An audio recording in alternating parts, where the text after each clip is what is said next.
E o título hoje desse nosso estudo, inspirado em tudo que nós vamos ler, é Quando a Dor Revela o Propósito.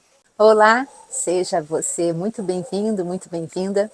Hoje a gente vai estudar, dar continuidade a essa nossa série do Evangelho de Jesus segundo João. Esse é o nosso episódio de número 33. Como eu sempre digo, se você está chegando agora, não saia, pode ficar que você vai entender tudo direitinho. E eu espero muito que depois você se interesse em conhecer mais sobre o livro de João. E aí você só chegar na nossa playlist desde o episódio número 1 e a gente caminha aqui, cada capítulo, cada verso, e a gente está estudando, buscando ir o máximo com profundidade nesse estudo.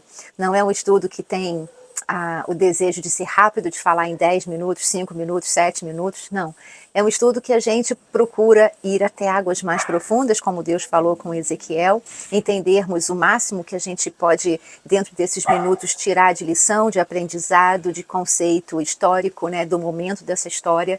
A gente precisa entender aquela época para que a gente possa compreender aquele cenário e pegar as lições espirituais e aplicar para o dia de hoje. Trazer para a nossa vida do dia de hoje, para o mundo como ele hoje é, porque ele já não é mais como era na época de Jesus. Eu convido a você que abra a sua Bíblia. Nós vamos dar início ao capítulo 9, vamos do verso 1 até o verso 12. A gente vai ver que esses estudos que nós vamos fazer, aonde Jesus cura um cego de nascença, não vai falar só de um milagre, é muito mais do que isso. Como a palavra de Deus sempre nos surpreende. Ela não só vai mostrar para a gente o poder de Jesus na cura desse cego de nascença, como através desse milagre, que foi a cura desse moço, vai ser também uma lição de luz, de espiritual, de fé e de revelação do próprio Jesus, de quem ele era. Se você estiver assistindo esse vídeo com a possibilidade de ter a sua Bíblia na mão, eu convido a você que faça e que pegue uma canetinha e que anote aquilo que mais falar no teu coração. Porque a palavra de Deus, como eu costumo dizer, é o único livro que quando a gente lê, o próprio autor conversa conosco. E a minha história é uma, a sua história é outra. Aquilo que Deus precisa tratar em mim é uma coisa, aquilo que Ele precisa tratar em você é outra. Mas a gente pode caminhar aqui juntos e refletir, trazer para nós essa reflexão espiritual para os dias de hoje. Curte, compartilhe e comenta esse vídeo também antes que eu me esqueça, para que esse canal tome mais força, apareça no feed de mais pessoas e que nós possamos reunir mais irmãos aqui nesse estudo. Então vamos à leitura. Ao passar, Jesus viu um cego de nascença. Ao passar por onde? Jesus, nós vimos no último episódio que os judeus pensavam em apedrejá-lo, e então Jesus ele se esconde e depois ele sai do templo. Saindo do templo, no seu passar, ele então vê um cego de nascença. Os seus discípulos lhe perguntaram: Mestre, quem pecou, este homem ou seus pais, para que ele nascesse cego? Disse Jesus: Nem ele nem seus pais pecaram, mas isto aconteceu para que a obra de Deus se manifestasse na vida dele. Enquanto é dia, precisamos realizar a obra daquele que me enviou. A noite se aproxima, quando ninguém pode trabalhar. Enquanto estou no mundo, sou a luz do mundo. Tendo dito isto, cuspiu no chão, misturou terra com saliva e aplicou-a aos olhos do homem. Então disse-lhe: Vá lavar-se no tanque de Siloé. Siloé significa enviado. O homem foi, lavou-se e voltou vendo. Seus vizinhos e os que anteriormente o tinham visto mendigando perguntaram: Não é este o mesmo homem que costumava ficar sentado mendigando? Algumas pessoas afirmaram que sim, que era ele. Outros diziam: Não, apenas se parece com ele. Mas o próprio insistia: Sou eu mesmo. Então, como foram abertos os seus olhos? Interrogaram-no. E ele respondeu: Um homem chamado Jesus misturou terra com saliva, colocou-a nos meus olhos e me disse que fosse lavar-me em Siloé. Fui, lavei-me e agora vejo. E eles lhes perguntaram: Onde está esse homem? E ele respondeu: Não sei. Esse milagre que Jesus fez, o cego não foi até ele pedir um milagre. Esse cego não foi até Jesus pedir uma cura. Quem tocou o coração de Jesus por aquele cego foram os discípulos que perguntaram a Jesus: Mestre, no caso deste homem que nasceu cego, quem pecou? Os pais dele ou ele? E Jesus diz que muitas vezes aquilo que acontece com a gente não é porque a gente está pagando um castigo, que a gente está pagando por um pecado. É que, na verdade, muitas coisas que acontecem na minha vida, na sua, como a desse cego, é para que nós possamos ver a manifestação da obra e da misericórdia de Deus sobre tantas vidas e sobre tantas pessoas. Eu sou uma dessas pessoas que contou e que teve a misericórdia de Deus derramada sobre a minha vida. E eu espero que você também tenha vários testemunhos de Deus para contar, para divulgar. Nossos testemunhos, eles precisam ser divulgados e mostrados, porque justamente na nossa transformação, os testemunhos que nós temos da presença e da misericórdia do agir de Deus sobre as nossas vidas, eu acho que eles são, assim, a evangelização infalível, porque é notório, as pessoas sabem, as pessoas veem, como viram esse cego que antes mendigava e que então os olhos dele foram abertos. Então, uma palavra aí eu já digo para você, uma reflexão.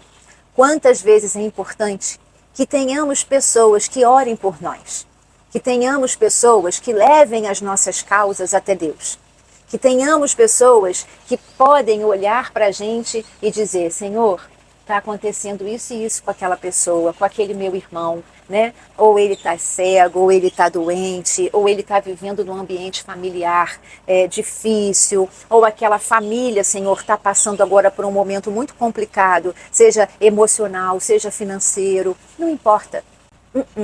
Não foi ele que foi até Deus pedir pela sua própria causa, mas teve algumas pessoas que chamaram a atenção de Deus pela causa daquele homem. Eles também não pediram, Jesus, cura aquele cego de nascença. Não, eles interrogaram por que ele era cego.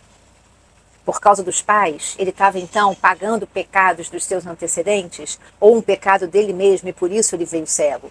Mas de qualquer maneira, foi uma forma que aqueles discípulos apresentaram para o próprio Deus, Jesus, a causa daquele homem, a dificuldade daquele homem. Então, sempre aqui, no final, eu peço a vocês que orem por mim e pela minha família. E que eu também oro por vocês. Não sei quantas pessoas e quais as pessoas estão e virão este vídeo, mas que Deus olhe por cada uma delas que virão, delas que estão, delas que já viram, né? E da mesma maneira eu peço a vocês que ore pela minha vida e pela vida da minha família, porque é muito importante que tenhamos pessoas que possam levar as nossas causas até Deus, de alguma maneira, comentando, chamando atenção, fazendo uma pergunta. E foi assim que Jesus, então, fez a cura desse cego de nascença. Mas a gente vai agora começar a refletir lá pelo versículo 2, exatamente quando eles perguntam isso. Por que que aqueles judeus que acompanhavam Jesus, eles cogitam a possibilidade de que aquele moço, ele era cego, ou pelos próprios pecados, ou pelos pecados dos pais? Por que isso? Por que que aqueles judeus, né, eram um grupo e pensavam nessa possibilidade? Simplesmente não foi uma fatalidade, não foi um problema genético. Eles já perguntam logo, Senhor, quem pecou? Ele ou os pais? Como se não existisse a cogitação de ser qualquer outra coisa. Se veio cego, algum pecado houve. E por que essa pergunta? A cegueira, na cultura judaica, ela era tida muitas vezes como uma punição de um pecado. Ela era tida muitas vezes como uma consequência do pecado, fosse da pessoa ou fosse dos seus ancestrais. Por isso, então, eles perguntam isso. Mas de onde vinha isso? A gente pode ver lá em Êxodo, no capítulo 20, no verso 5, e também em Deuteronômio, no capítulo 5 e no verso 9. Ambos falam basicamente a mesma coisa. E aí existia essa interpretação errônea sobre a punição de Deus nos descendentes daqueles ancestrais que pecaram. E a gente vai entender agora o que Deus quis dizer lá em Êxodo, lá em Deuteronômio. Lá no livro de Ezequiel, que é um dos profetas maiores da Bíblia, e no capítulo 18, desde o verso 1, mas a gente vai ver isso aqui de novo. E vai entender por que essa crença de que se nasceu com alguma deficiência física, seja visual, ou até mesmo uma paralisia, ou como Jesus também curou o paralítico no tanque de Betesda, como se aquilo fosse uma punição, como se Deus tivesse feito aquilo punindo algum pecado daquela pessoa ou do seu antepassado. Então, se você tiver com a sua Bíblia, eu te convido que abra no Êxodo, capítulo 20, no verso 5. Deuteronômio é a mesma coisa. Então, a gente vai ler só o Êxodo e depois a gente pula para Ezequiel, no capítulo 18. Então, abra a sua Bíblia e vamos entender isso daí. Êxodo, no verso 5 do capítulo 20, está escrito: Não te prostrarás diante deles, nem lhes prestarás culto, porque eu, o Senhor, o teu Deus, sou Deus zeloso, que castigo os filhos pelos pecados de seus pais até a 3ª e 4ª geração daqueles que me desprezam. E depois, em Deuteronômio está escrito praticamente a mesma coisa, e nós vamos agora então para Ezequiel, no capítulo 18, no verso 3, aonde o Senhor diz o seguinte: Juro pela minha vida, palavra do soberano, o Senhor, que vocês não citarão mais esse provérbio em Israel, pois todos me pertencem, tanto o pai como o filho me pertencem. Aquele que pecar é que morrerá. Ele come nos santuários que há nos montes, contamina a mulher do próximo, oprime os pobres. Eu até te aconselho que você leia todo esse capítulo 18. Volta-se para os ídolos e comete práticas detestáveis, empresta visando algum lucro e cobra juros. Deverá viver um homem desses? Não. Por todas essas práticas detestáveis, com certeza será morto, e ele será responsável por sua própria morte. Quando Deus disse isso lá em Êxodo, no capítulo 20, no verso 5 que nós lemos, é claro que Deus, ele não pune inocentes. Se a gente for achar que o nosso Deus, o nosso Pai, justo, misericordioso, bondoso, que entregou-se à própria cruz, que se fez sacrifício por nós, que veio em forma humana até a terra, porque ele sabia que só ele poderia ser a nossa salvação, se nós acharmos que esse Deus criador, que esse Deus que é o próprio amor, ele pune inocentes, que Deus é esse? Nós não podemos igualar Deus a nós, às nossas fraquezas e aos nossos julgamentos errados, de maneira alguma. Então a gente tem que buscar uma coerência na palavra. Chegar e pensar, bom, Deus não iria punir inocentes porque os pais cometeram algum pecado, porque os pais cometeram idolatria, porque os pais desse pobre inocente desprezaram a Deus e agora essa criança que está pagando? Claro que não. Nós não podemos, conhecendo Deus, sabendo da sua integridade, sabendo, pronto, que Ele é o próprio amor, que tudo flui a partir dele, que Ele é o Criador, aquele cara que formou a gente com todo o amor e carinho do mundo, que nos colocou aqui no mundo depois que tudo que havia de mais maravilhoso já existia aqui, que foi o Jardim do Éden. Adão chega com a casa pronta, com tudo pronto, com tudo faxinado, com tudo lindo, com tudo enfeitado. Recebe aquela casa altamente decorada. E como é que esse Deus, ele vai punir inocentes?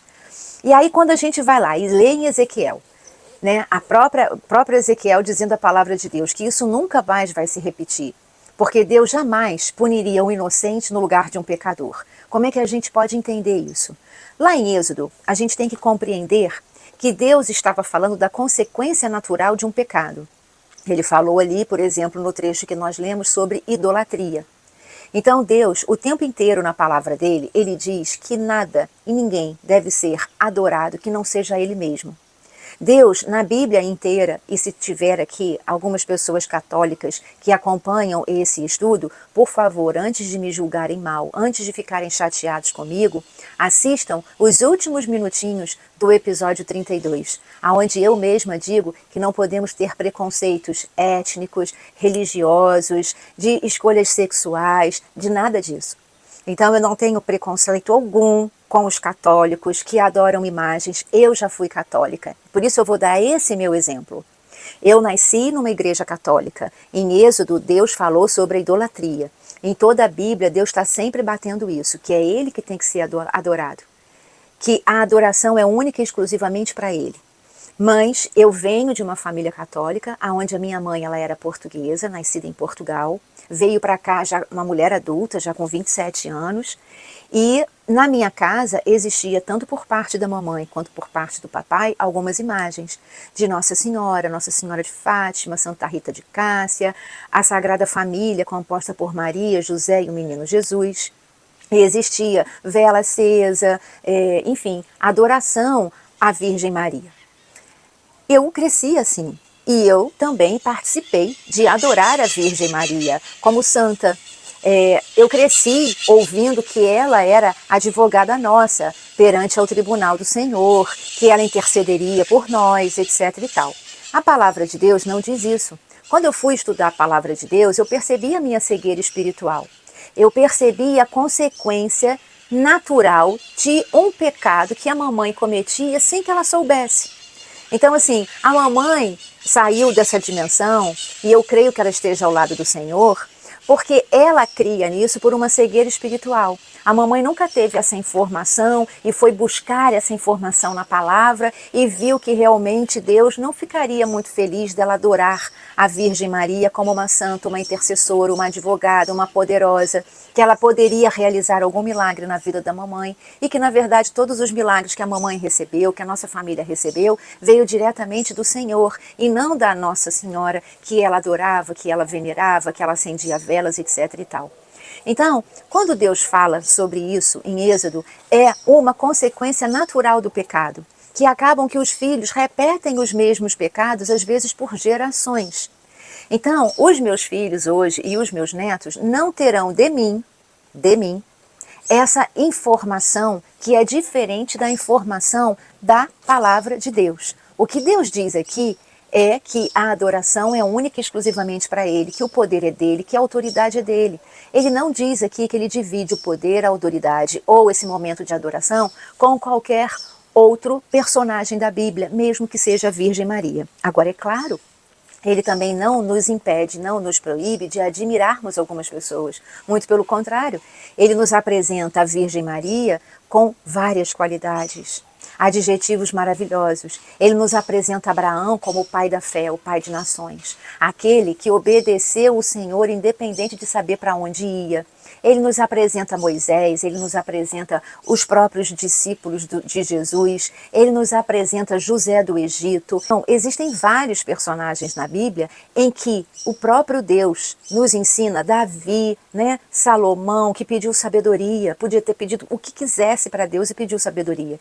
Então ele nos ensina, ele nos mostra que temos pessoas às quais podemos nos inspirar, admirar.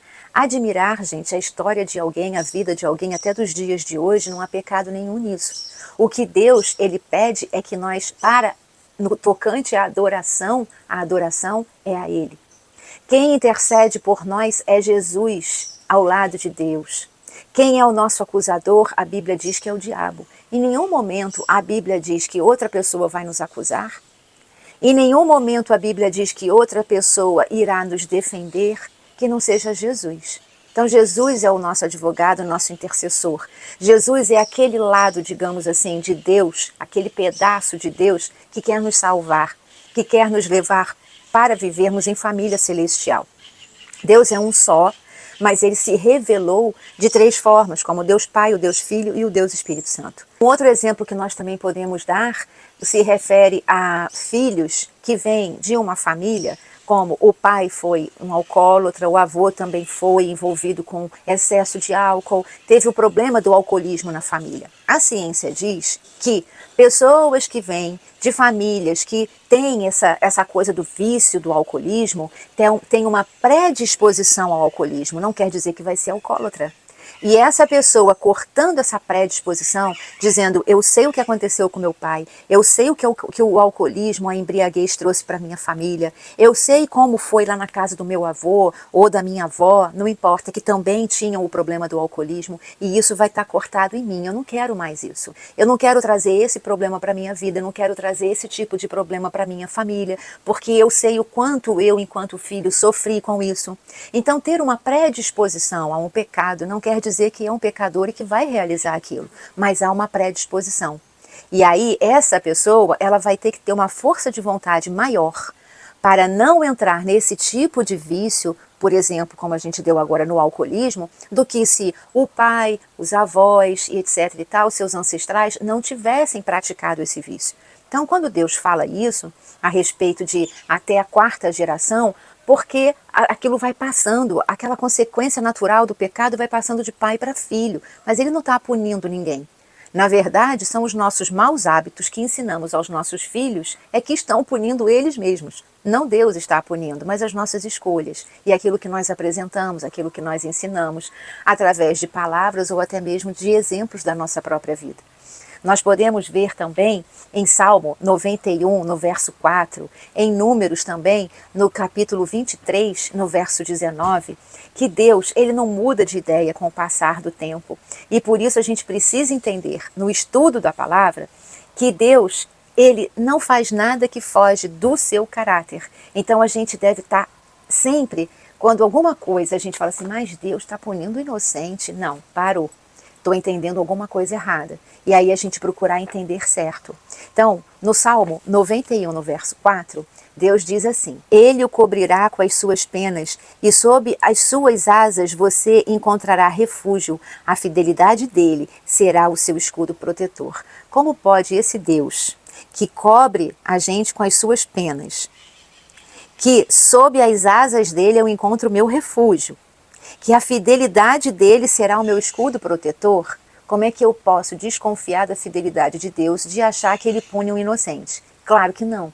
Então, é por isso que eu digo, alguma coisa soa estranho, procure entender. A explicação está na própria Bíblia e a gente tem muitos meios hoje para pesquisar isso e para saber a informação correta e não entender errado aqui na nossa cabecinha. Vamos lá para Número também, no capítulo 23, no verso 19. Vamos ver o que Deus falou aqui para a gente. Olha só, Números já vem depois de Êxodo e vem antes de Deuteronômio. Então, aqui ele diz o seguinte: Deus não é homem para que minta, nem filho do homem para que se arrependa. Acaso ele fala e deixa de agir? Acaso promete e deixa de cumprir? Então, a palavra de Deus também diz para a gente que ele não é homem para mentir, ele não é homem para se arrepender daquilo que ele falou e que ele jamais vai falar uma coisa e fazer outra. Então, Deus não pune inocentes. Você não tem nenhuma questão na sua vida que você possa dizer que é fruto de uma maldição hereditária. Não existe maldição hereditária. Ezequiel, capítulo 18, leia lá a partir do verso 1, que está tudo explicadinho. Não existe maldição hereditária. Pode existir uma predisposição genética. É totalmente diferente de uma maldição hereditária. Ok? Então, por isso que eles perguntaram para Jesus, quem pecou? Foi ele ou foram os pais dele? E aí Jesus vem ainda com uma outra informação. Nem uma coisa, nem outra. Muitas coisas que acontecem nas nossas vidas, na sua, na minha, muitas vezes, como nesse cego, é para que a obra de Deus seja manifesta. Para que Deus haja em nós e que nós sejamos, então, fontes de fé, de inspiração, de esperança para outras pessoas e para nós mesmos. Porque antes de chegar em alguém, chega na gente, a gente já falou isso aqui várias vezes. Enquanto é dia, precisamos realizar a obra daquele que me enviou. A noite se aproxima, quando ninguém pode trabalhar. Enquanto estou no mundo, sou a luz do mundo. Como é que a gente vai entender isso? Olha, eu espero que o Espírito Santo esteja aí contigo, como ele está comigo, como ele estava comigo na hora do meu estudo e na hora de eu fazer o roteiro desse vídeo e tantas outras vezes que eu também já li essa palavra. Ai, quero eu muito poder levar para você esse ensino lindo. Eu acho, até quando eu falei, né, no episódio que nós estudamos sobre os filhos de Abraão e os filhos do diabo, que era fortíssimo, né, era uma pancada. Era tipo assim, um socão de Jesus no nosso coração, assim, né, no nosso orgulho, na nossa vaidade. Aquela palavra é braba, viu? Pelo menos para mim. E essa daqui eu acho linda, linda. Eu amo essa palavra, eu amo esse pedaço da Bíblia, aonde Jesus diz, então, que é necessário que façamos as nossas obras, gente, enquanto é dia. Porque quando for à noite, já não dá mais tempo. E aí ele diz, enquanto eu estou aqui, eu sou a luz do mundo. Naquele momento, Jesus estava aqui, em carne, né? Ele andava com eles. E ele estava sendo a luz do mundo para eles. A luz do mundo celestial e o quanto o mundo físico e material poderiam ser bons e maravilhosos, muito menos difíceis, muito menos pesados. Em Mateus, Deus mesmo fala para a gente que já basta o mal de cada dia. A gente não precisa ficar se preocupando com alguma coisa ruim que ainda possa vir. Filho, calma. Já basta o mal de cada dia. Então, Jesus estava aqui ensinando para a gente uma coisa tão linda que é o seguinte: ainda dá tempo. Ainda dá tempo para mim e para você de que nós nos voltemos a Ele.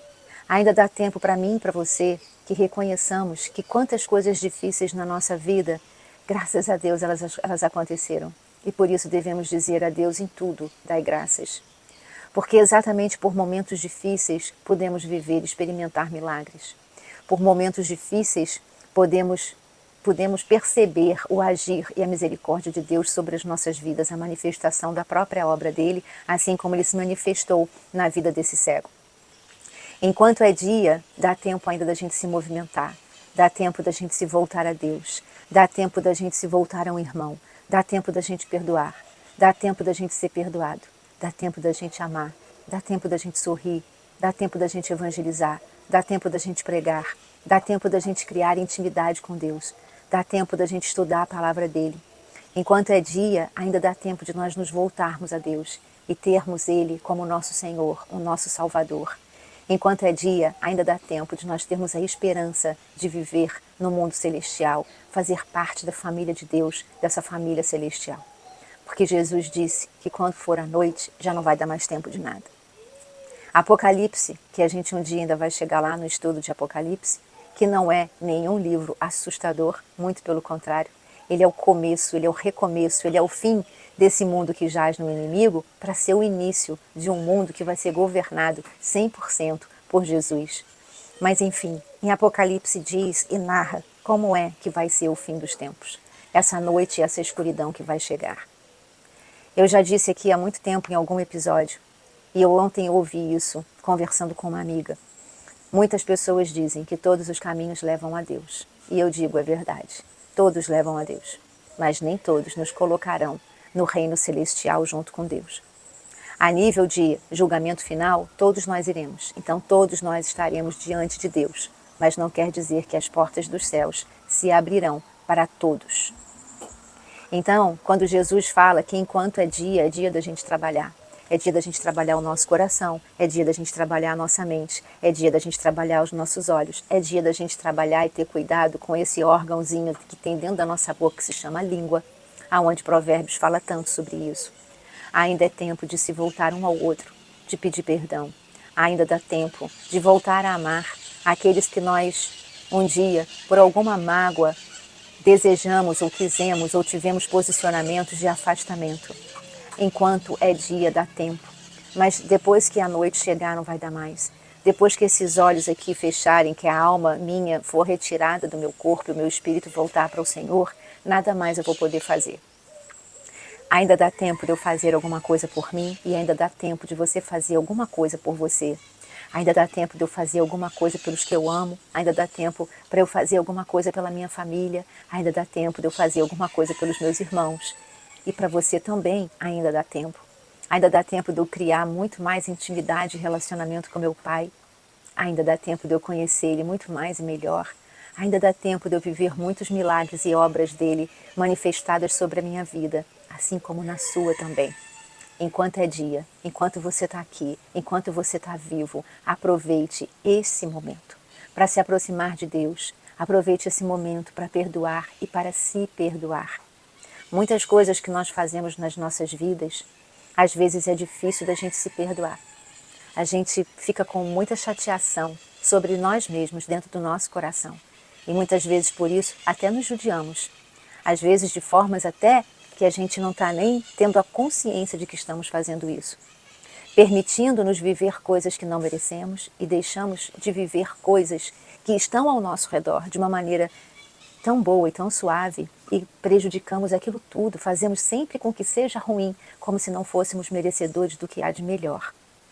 Deus, Ele quer te oferecer todos os dias aquilo que há de melhor. A palavra dele te ensina a desfrutar disso. A palavra dele te ensina a você já viver aqui, enquanto é dia, todas as maravilhas que o reino celestial tem para te oferecer. Deus te convida o tempo inteiro. Muitas coisas na minha vida eu hoje percebo que eram manifestações de Deus, mesmo muito antes da minha conversão. Mesmo muito antes desse meu interesse, dessa minha sede, dessa minha fome, por conhecer a palavra de Deus, por me apaixonar por esse por esse estudo espiritual, por essa luz, por esse Pai, por esse Criador, por esse Senhor.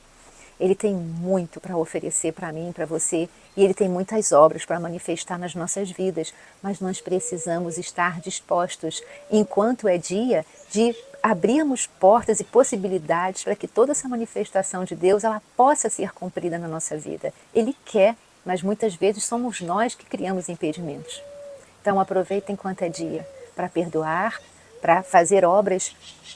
A gente não é salvo por obras, a gente é salvo por crer em Jesus como nosso Senhor e Salvador.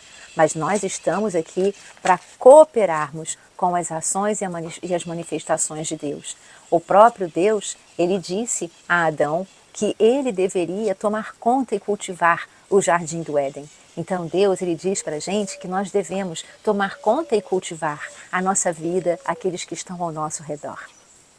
Nós estamos aqui para ser embaixadores de Cristo, cooperadores do Senhor nesse mundo enquanto é dia. Aproveita enquanto é dia, porque um dia vai chegar a noite, o anoitecer, o fim de tudo, o encerramento dos olhos, o recolhimento da alma, a volta do Espírito para Deus. E aí já não vai dar mais tempo da gente fazer nada. Jesus é a luz do mundo e não foi só naquela época, ele continua sendo até hoje, porque a sua palavra perdurou e o Espírito Santo que ele prometeu que viria para ser o nosso Consolador, veio e está, habita em mim e habita em você. Hoje é o nosso dia, como nós falamos aqui. Hoje a gente tem o fôlego da vida, aquele fôlego que Deus colocou nas nossas narinas e que a cada manhã que nós acordamos, ele renova esse compromisso de misericórdia, vida e fôlego, para que a gente possa viver, para que a gente possa, então, se relacionar com Ele, conosco e com o nosso próximo. As oportunidades, elas não duram para sempre, e assim como Jesus estava consciente da missão e do tempo que Ele tinha, nós também devemos estar conscientes e atentos ao tempo que nós temos. Bom, e aí Jesus, que poderia simplesmente dizer: homem, cego, veja, que seus olhos sejam abertos, que sua visão física seja restaurada. Bastava ele dizer isso, mas não. Jesus, ele não fez isso.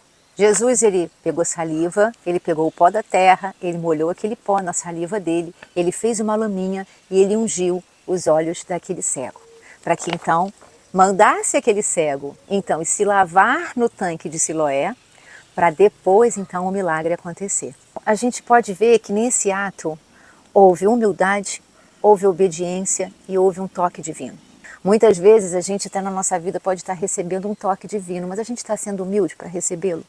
A gente está sendo obediente para que aquele toque divino, ele realmente possa restaurar aquilo que precisa ser restaurado na nossa vida. Será que muitas vezes Deus não está fazendo a parte dele, Deus não está agindo e nós não estamos fazendo a nossa parte de obediência, de humildade, de reconhecimento do quanto somos pequenos e precisamos da sabedoria e do agir de Deus na nossa vida? Será que muitas vezes Deus não espera de nós algumas atitudes e a gente, por não ter, ele acaba não podendo manifestar a obra dele em nós? Mas glória a Deus que com esse cego de nascença foi diferente. Ele não pediu nada. O toque divino chegou na vida dele porque algumas pessoas chamaram a atenção da causa dele para o próprio Deus. Como é importante que tenhamos pessoas que chamem a atenção de Deus pelas nossas próprias causas. Viu como é importante um orar pelo outro e orarmos pelo mundo inteiro? Bom, então ele teve alguém que chamasse a atenção da causa dele e ele então humildemente, em obediência, ele foi se lavar. Ele poderia pensar: ué, mas eu estou com o meu olho aqui cheio de cuspe, de saliva, de lama, vou lá me lavar. Pô, mas ele foi com humildade, com fé e com esperança. E ele saiu dali como? Enxergando. Voltou a ter a visão. Muitas vezes é um passo de fé, muitas vezes é um passo de obediência que a gente precisa dar para que o milagre na nossa vida ele seja manifestado, realizado e visível não só por nós, como por todos ao nosso redor, assim também como foi com esse cego. Gente, a obediência, ela vem antes da resposta. Primeiro a gente precisa ser obediente à palavra de Deus, para depois a gente ter as respostas e alcançarmos as promessas, que são mais de 7.000 promessas que Deus tem na palavra dele para cada um de nós, para que essas promessas possam chegar na nossa vida. Mas o primeiro passo é a obediência. Mas para obedecer a gente tem que conhecer. Então o passo antes da obediência é buscar conhecer a palavra e quem é o nosso Deus, quem é o nosso Pai. Será que esse cego estava entendendo o que estava acontecendo? Eu acho que não. Ele é cego, não via nada. Jesus vinha passando, ele não sabia, ele não via. Os discípulos vieram juntos. Alguém chamou a atenção da causa dele para o próprio Deus. Aí chega então Jesus, cospe na terra, mela aquilo ali tudo, passa no olho dele. Ele está entendendo alguma coisa? Está entendendo nada, gente. Mas é que o milagre, muitas vezes, ele vem de formas tão inesperadas na nossa vida que muitas vezes a gente não entende. Mas a gente não está aqui muitas vezes também para entender. Na maioria das vezes é para obedecer, saber quem é o nosso Pai, ter fé, esperança, acreditar e falar: ah, eu nem esperava por isso. Mas é assim mesmo, Deus é um Deus surpreendente, muito surpreendente. Ele me surpreende, ele surpreende você. Você já reparou uma coisa? Que Deus, ele criou o homem do pó da terra? E que Jesus usou o pó da terra para misturar com a saliva? Você já reparou que Deus, na criação, tudo que ele fez a partir da palavra, e que a palavra, ela está na boca e a boca tem saliva? Aí você então já reparou que Deus, para fazer aquele milagre naquele cego, ele usou a saliva que está na boca, que é de onde sai a palavra, e ele também usou o pó da terra, que foi a mesma matéria-prima que ele usou para que ele pudesse fazer o homem, né? O homem foi feito do pó da terra e a mulher da costela desse homem. Isso com certeza tem um significado espiritual muito grande. Jesus, ele estava ali fazendo uma alusão direta à criação do mundo e de todas as coisas e de nós também. Ele estava mostrando para a gente uma nova forma de ver, uma nova forma de vida, um novo começo, demonstrando e se revelando como o próprio Criador. Com a mesma matéria-prima que ele usou para fazer o homem, ele estava usando para abrir a visão do homem, não só física, como a visão espiritual. E não só dele, como de todos que estavam ao redor dele. Às vezes, para a gente fazer alguma coisa grande e boa, precisa de tantas etapas. Gente, apenas um pouco de pó da terra e um pouco de saliva da boca de Deus, ele fez um milagre enorme na vida desse cego de nascença. O que para a gente é muito pouco, para Deus é mais do que suficiente. O que às vezes a gente pensa que precisa de tanto para poder chegar em algum lugar, fazer alguma coisa, realizar alguma coisa, bota na mão de Deus. O que na tua mão é pouco, na mão de Deus é mais do que suficiente. Aquilo que você acha que você tem pouco para entregar, que você tem pouco para contribuir, que você tem pouco para compartilhar, dá na mão de Deus, que para Ele é o suficiente. Deus não precisa de muito para fazer coisas grandiosas. Ele é o grandioso, Ele é o todo, Ele é o poderoso, Ele é o único, Ele é o verdadeiro. Entrega o que você tem na mão de Deus e diz: Deus, olha, o que eu tenho é isso aqui. O que você pode fazer com isso na minha vida? Isso daqui é o que eu tenho, isso daqui é o que eu posso. Muitas vezes a gente acha que o que a gente tem é tão pouco para abençoar alguém, mas na mão de Deus, muitas pessoas serão grandemente abençoadas com aquilo que você pensa que é pouco. Ele faz muito, Ele faz grande, Ele faz poderoso. Na mão de Deus tudo se multiplica. Entrega a tua vida na mão de Deus que Ele vai multiplicar a tua vida. Entrega o teu problema na mão de Deus que Ele vai resolver o teu problema. Ele vai multiplicar soluções para aquela tua questão. Aquilo que você pensa que é pouco para ajudar um irmão, diz: Deus, isso aqui é o que eu tenho para ajudar esse meu irmão. Entrega na mão de Deus.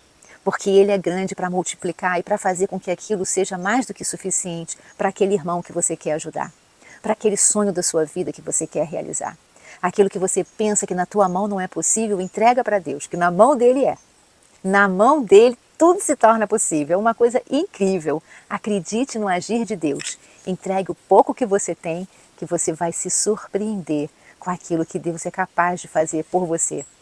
Se você tiver humildade, obediência e fé. Sabe o que moveu esse cego de nascença, cheio de lama nos olhos, e até o tanque de Siloé e voltar enxergando? A fé, a esperança. Será que esse cego não viveu até aquela idade dele, aquela época da vida dele, desejando ter a visão? E o dia dele chegou, com cuspe e lama, Quando é que ele poderia imaginar que o próprio Deus iria lamear os seus olhos, colocar ele para se lavar no tanque de Siloé e que ele ia voltar enxergando, vendo o mundo que o próprio Criador, que acabou de curar ele, criou e fez para que ele pudesse contemplar. Deixa Deus agir nos teus olhos, deixa Deus agir no teu coração, deixa Deus agir na tua mente, que você vai ver que mundo lindo que o Criador fez para você, que história linda que Ele escreveu para você poder, enfim, vivê-la e contemplá-la. De uma maneira inesperada, num dia comum como outro qualquer, aquele cego dormiu e acordou e achou que aquele dia era um dia comum como outro qualquer, como tantos outros que ele viveu mendigando e sem poder enxergar. Mas aquele dia que para ele era um dia como outro qualquer, Deus estava passando na vida dele, olhou para ele e ungiu os olhos dele com o pó da terra e com a saliva da sua própria boca. Deus, Ele pode agir na sua vida e Ele vai agir na sua vida assim, num dia qualquer. Como Ele fez nesse dia do cego de nascença, Ele faz na tua vida, Ele faz na minha vida. Assim, como um dia qualquer. A cada vez que você acordar, acorde com as suas esperanças renovadas no Senhor, sim. Porque a gente pensa que é apenas mais um dia, como um dia qualquer. E na verdade, aquele dia era o dia do nosso grande milagre.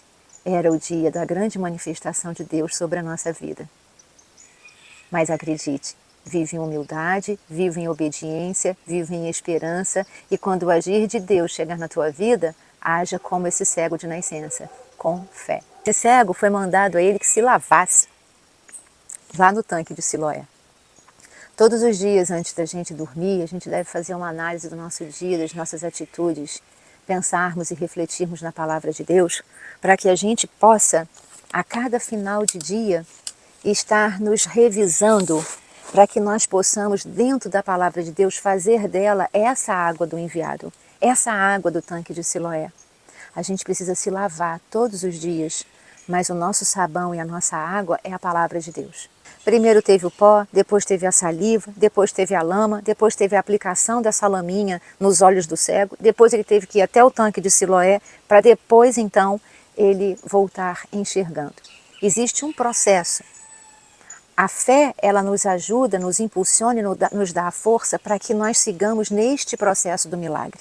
Existe uma transformação contínua na nossa vida para que nós tenhamos, então, as revelações espirituais adequadas para cada momento da nossa vida. Processo de fé, obediência, humildade e o milagre revelado. Por fim, dos versos de 8 a 12, a gente percebe a dificuldade que é para algumas pessoas de reconhecerem, de verem, de admitirem, de permitirem. Tem muita gente, e a gente mesmo às vezes também faz isso com os outros e faz com a gente também, essa permissão de que realmente um milagre aconteceu na vida da gente ou na vida de alguém. Você vê como foi difícil acreditar no milagre, mesmo estando ali diante dos olhos de todas aquelas pessoas que por anos, por tempos, viram aquele moço, que a Bíblia não diz a idade, cego de nascença ali mendigando, provavelmente sentado nas ruas com uma capa mendigando porque era cego. Mesmo assim se desconfiaram, mas será que é ele mesmo? Não, deve ser parecido, mas não é ele não, não, é ele sim. E aí ele diz assim, sou eu mesmo. A gente estudou agora no episódio anterior, Jesus dizendo que ele era o grande eu sou. O eu sou que Deus se manifestou também a Moisés. E Jesus disse que ele era o grande eu sou. Curioso, né? Porque agora a gente vê na Bíblia, e no próprio grego, no próprio original da Bíblia, escrito em grego, o que esse cego disse foi exatamente isso, sou eu. Você já reparou que o cego disse o inverso de Jesus? Jesus disse, eu sou o eu sou. E o mendigo dizia, sou eu o cego. Quando o grande eu sou, ele age nas nossas vidas, assim como agiu na vida desse cego, nós podemos dizer ao mundo que nós somos pedaços dele, que nós somos fragmentos do grande eu sou. Sim, sou eu um fragmento do eu sou. Olha que lindo, gente. Quando a gente aceita a palavra de Deus, quando a gente aceita Jesus, a gente pode dizer, sou eu Sou eu o milagre de Deus. Sou eu aquele que era cego espiritualmente e hoje vejo. Sou eu aquele que era cego para as palavras de Jesus e hoje elas me tocam e guiam a minha vida porque Ele é o meu caminho. Ele é a verdade que eu acredito e Ele é o caminho para me levar para o meu Pai e para a minha família celestial.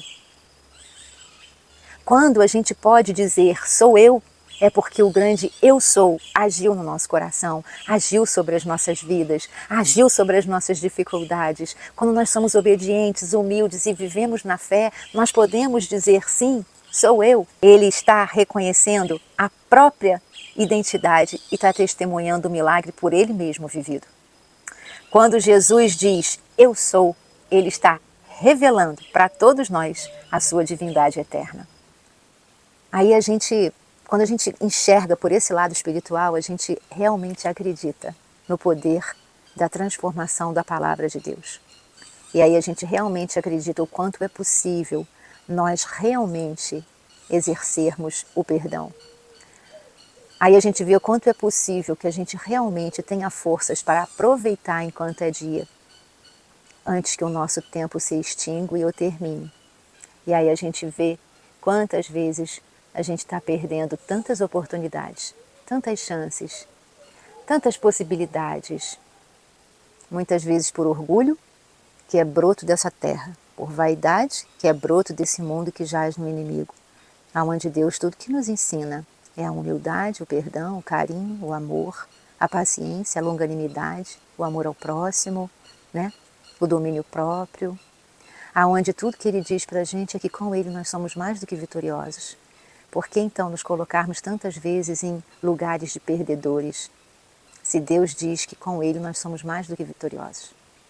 Como é que a gente pode dizer que está com Deus e se sentir um perdedor? Tem alguma coisa errada. Alguma coisa está errada e não permita que o inimigo diga isso no seu ouvido. Dê apenas chances para que o grande eu sou transforme você num grande sou eu. Aquele homem, ele não só recebeu a visão física, mas ele passou a existir de um novo jeito. Ele se torna imagem do milagre e o reflexo da graça. Foi assim que eu terminei a minha última frase desse roteiro, desse estudo que eu fiz aqui pra gente, para que nada eu esquecesse de pontuar com vocês. E eu vou repetir. Aquele homem não apenas recebeu a visão física, mas ele passou a existir de um novo jeito. Amém. Ele se torna imagem do milagre e ele se torna o reflexo da graça de Deus sobre a vida dele. E é isso que eu espero para você e para mim. Nosso estudo termina aqui e que o Senhor seja milagre na sua vida e que você possa refletir essa semana para onde você for, com quem você estiver, a graça de Deus em você. Tenha uma excelente semana. Fica com Deus. Que Deus abençoe sua vida, que a palavra dele nos transforme cada vez mais. Que essa semana seja uma semana riquíssima, inspirada. Que possamos a cada manhã realmente acordar e ver que não é um dia como um outro dia qualquer. É o dia do Senhor na nossa vida. Porque é assim que Ele faz. Dê oportunidade para que Ele chegue em você a cada amanhecer. Não só com a misericórdia dEle renovada sobre a tua vida, mas com todas as bênçãos e de tantas promessas que Ele fez para você. Torne-se capaz de recebê-las. Olha, um beijo grande para você. Fica com o canto dos pássaros. Ore por mim, ore pela minha família e eu oro por você. Em nome de Jesus. Amém. Uma ótima semana.